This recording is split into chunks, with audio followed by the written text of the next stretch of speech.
L'insécurité dans la province d'Ituri, dans l'est du Congo, s'est aggravée au cours du mois dernier.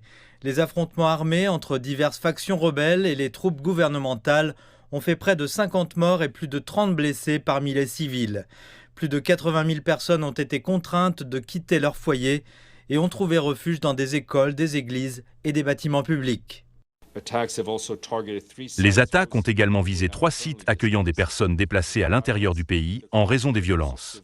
Les affrontements ont également gravement entravé l'accès humanitaire, privant 250 000 personnes de services essentiels. 9 des 12 établissements de santé sont désormais hors service dans le district sanitaire de Nizi, dans le territoire d'Ituri.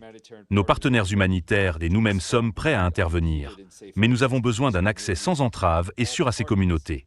Toutes les parties doivent prendre des mesures urgentes pour protéger les civils et faciliter l'accès humanitaire.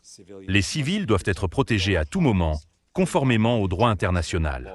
Au milieu de ces troubles, une nouvelle milice, la Convention pour la Révolution populaire, CRP, a vu le jour.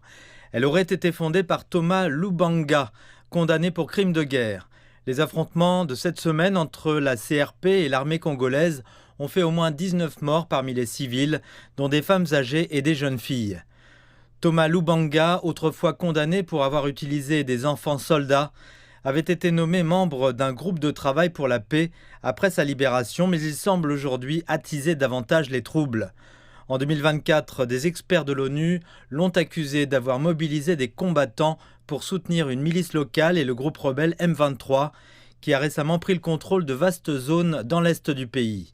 On craint que la recrudescence de la violence ne compromette les efforts de paix en cours à l'approche d'une échéance cruciale pour la conclusion d'un accord de cessez-le-feu permanent.